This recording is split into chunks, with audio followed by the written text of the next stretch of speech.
বেশ অনেক বছর যাবত আসলে আমি এই এফোরটেকের এই কিবোর্ডটা ইউজ করছিলাম, যেটা লেজেন্ডারি কিবোর্ড হিসেবে ধরা হয় আসলে। তো এটা দুর্ভাগ্যবশত আমার এটা নষ্ট হয়ে গিয়েছে, তো যার কারণে আমি চিন্তা করছিলাম যে একটা মেকানিক্যাল কিবোর্ড অর্ডার করার। তো ফাইনালি আমি একটা হচ্ছে আমার জন্য মেকানিক্যাল কিবোর্ড অর্ডার করে ফেলি, যেটা হচ্ছে অ্যাজাস AK820 মডেলের কিবোর্ডটা। তো ফাইনালি এটা আজকে হাতে পেলাম, এবং কোত্থেকে অর্ডার করেছি এটা আসলে বলবো না, কারণ তারা হচ্ছে আমাকে স্পন্সর করে নেই, দ্যাটস ওয়াই হচ্ছে তাদের নামটা আসলে মেনশন করবো না। বাট এটা খুলে আপনাদের সাথে আনবক্সিং এক্সপিরিয়েন্সটা শেয়ার করি এবং দেখি যে আসলে সব কিছু ঠিকঠাক মতো রয়েছে কিনা।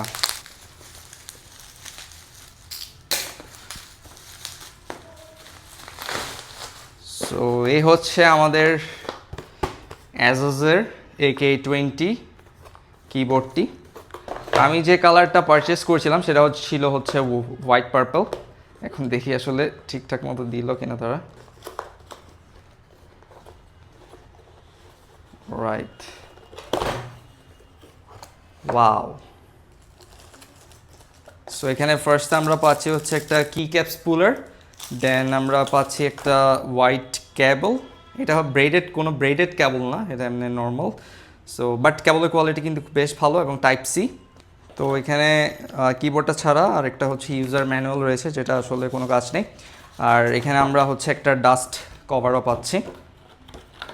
সো বক্স কন্টেন্টে এগুলাই ছিল, তো এগুলো একটা এক্সাইটে করে রাখি এবং কিবোর্ডটা আপনাদেরকে দেখাই।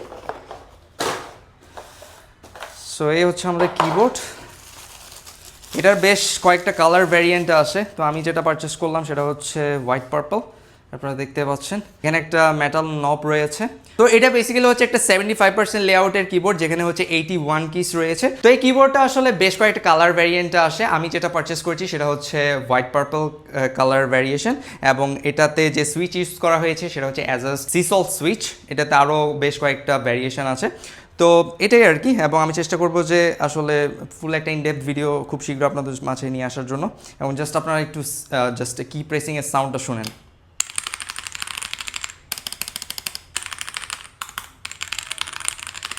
খুবই সুদিং আসলে। সো এই ছিল ভিডিও, থ্যাংকস ফর ওয়াচিং।